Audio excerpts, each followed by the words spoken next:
ప్రేమగల తండ్రి, మహోన్నతులైన దేవ, భూమి ఆకాశములకు సృష్టిగతమైన యేసు ప్రభువా, ఈ యొక్క పరిశుద్ధ పునరుత్థాన దినమందు మా ప్రభు రక్షకుడు మీ ప్రియకుమారుడైన యేసు ప్రభువారి జీవం కలిగిన పరిశుద్ధమైన నామంలో మీ నివాస స్థలమైన తేజోమయం నిలిచిన పరిశుద్ధాలయంలో చేరి మిమ్మల్ని పూజించడానికి గణపరచడానికి మాకు ఇచ్చిన సమయం కొరకే స్తోత్రాలు.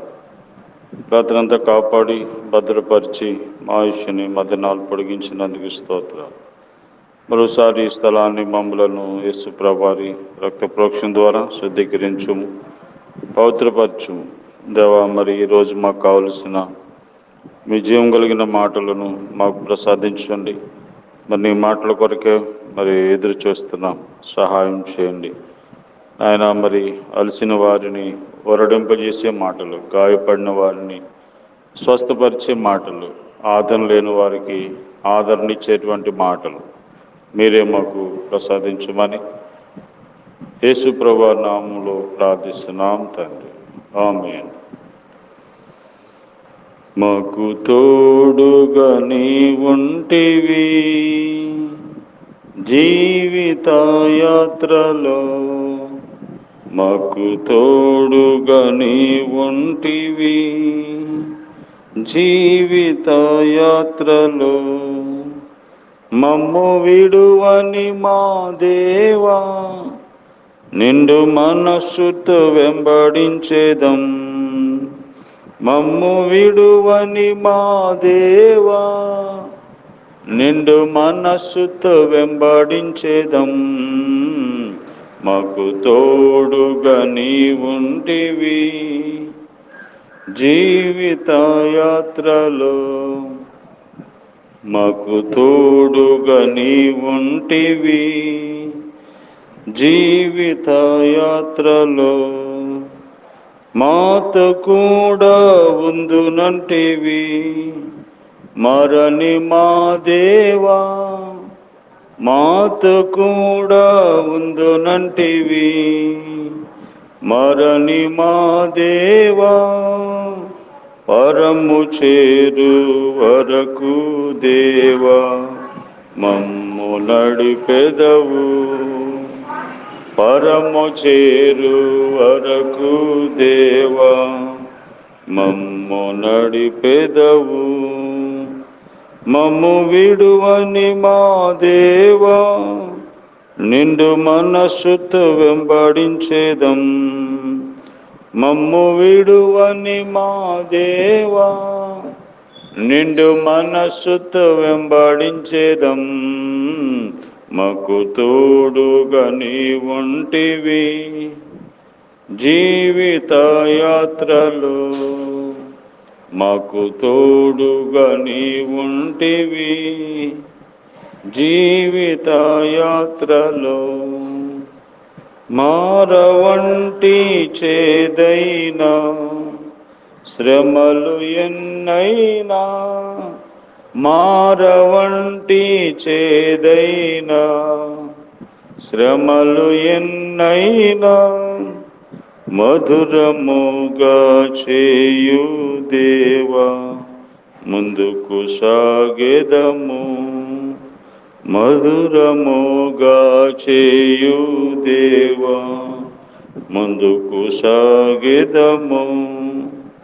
మమ్ము విడువని మా దేవా, నిండు మనస్సుతో వెంబడించేదం.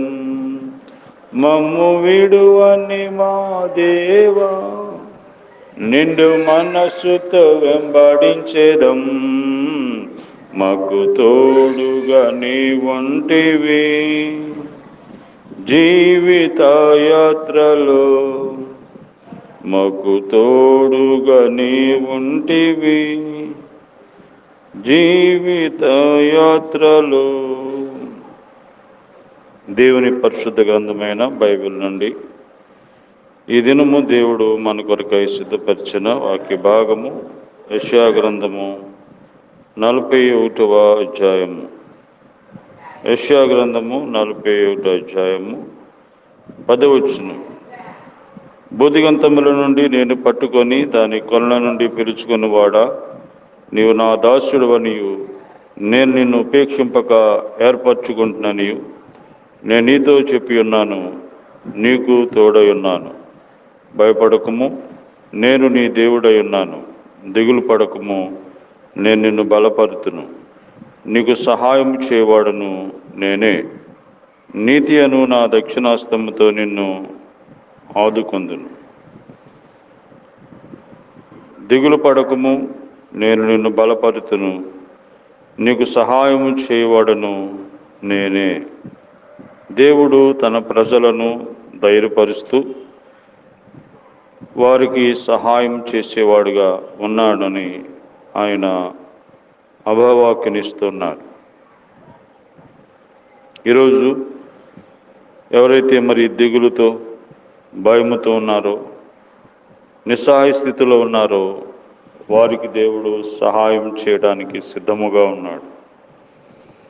దేవుడు మనకి సహాయము చేయాలి అంటే మన వంతు మనం ఏం చేయాలి?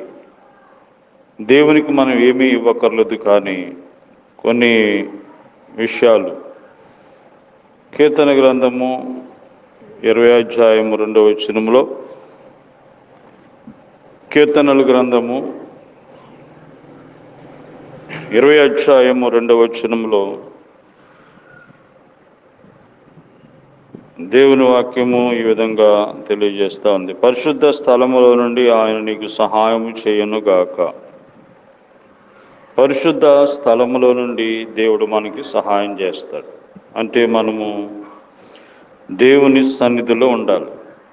ఎవరైతే దేవుని సన్నిధిలో ఉండి ప్రార్థిస్తారో దేవుడు వారికి సహాయం చేసేవాడుగా ఉన్నాడు. నీకు ఎలాంటి సహాయం కావాలన్నా దేవుని సన్నిధికి వచ్చి ప్రార్థన చేసుకున్నప్పుడు దేవుడు నీకు సహాయపడగలడు. మనుషులు సహాయం చేస్తానని చెప్తారు, కానీ వారు సహాయం చేయలేరు. అయితే దేవుడు మాట వాస్తవమైనది, యథార్థమైనది. సహాయం చేస్తాను అని చెప్పిన దేవుడు తప్పనిసరిగా నీకు సహాయం చేస్తాడు. అయితే నీవు దేవుని సన్నిధిలో ఉండాలి, దేవుని సన్నిధికి రావాలి. రెండవదిగా కీర్తన గ్రంథము 89వ అధ్యాయము 19వ వచనంలో దేవుని వాక్యం ఈ విధంగా జ్ఞాపకం చేస్తూ ఉంది. 89వ అధ్యాయం కీర్తనలు గ్రంథము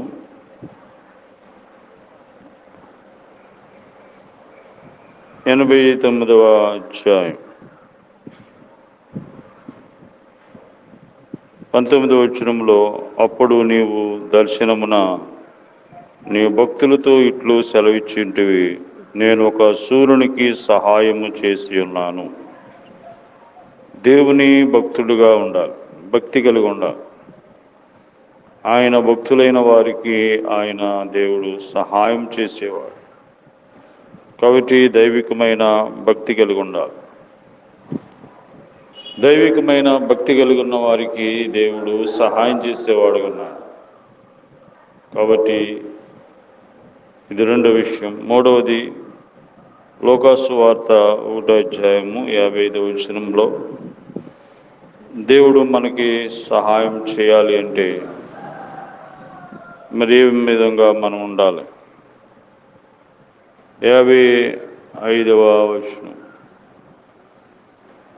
అబ్రహామునకును అతని సంతానమునకును యుగాంతం వరకు తన కనికరము చూపి జ్ఞాపకం చేసుకుందనని మన పెద్దలతో సెలవిచ్చినట్లు ఆయన తన సేవకుడైన ఇశ్రాయేలునకు సహాయం చేసెను. ఆయన తన సేవకుడైన ఇశ్రాయేలునకు సహాయం చేసెను. దేవుని యొక్క సేవను చేయాలి. దేవుణ్ణి మనము సేవించేవారు ఉండాలి. ఎవరైతే దేవుణ్ణి సేవిస్తారో వారికి దేవుడు సహాయం చేస్తాడు. ఆయన సేవకులుగా, ఆయన సేవించేవారిగా మనం జీవించాలి. కాబట్టి దేవుడు మనకి సహాయం చేయడానికి సిద్ధంగా ఉన్నాడు. అయితే మనము దేవుని సన్నిధిలో ఉండాలి, భక్తి కలిగి దైవభక్తి కలిగి ఉండాలి, దేవుని సేవని మనము చేయాలి. ఆ విధంగా ఉన్నప్పుడు దేవుడు మనకి సహాయం చేస్తాడు. కాబట్టి సహాయం లేక నిస్సహాయ స్థితిలో ఉన్న వాళ్ళారా దేవుని యొద్దకు రండి, ఆయన మనకి సహాయం చేస్తాడు.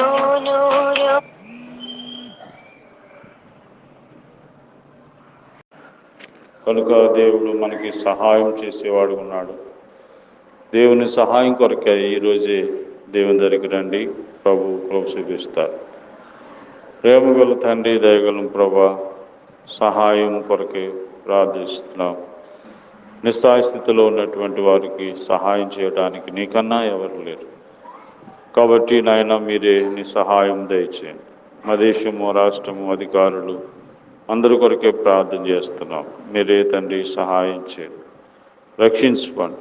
మరి తండ్రి ఎంతో నిస్సహాయ స్థితిలో మరి దిగులు పడుచు బలపడుతున్నటువంటి వారందరికీ మీ పరలోక సహాయం చేయండి నాయన. మరి ఈ దినమంతా మీ సన్నిధితోడు ఉంచు, జరిగే ఆరాధన కొరకు సిద్ధపరచండి. మరి ఈ విధంగా అన్ని పరిస్థితులు కూడా అనుకూలపరిచి జ్ఞాపకం చేసుకోండి ప్రభా. మిమ్మల్ని ఆరాధించుట కొరకే అందరినీ సిద్ధపరచండి, సహాయం చేయమని మా దేశము, రాష్ట్రము, గ్రామ ప్రజలు, అధికారులు అందరి రక్షణ కొరకే ప్రార్థన చేస్తున్నాం.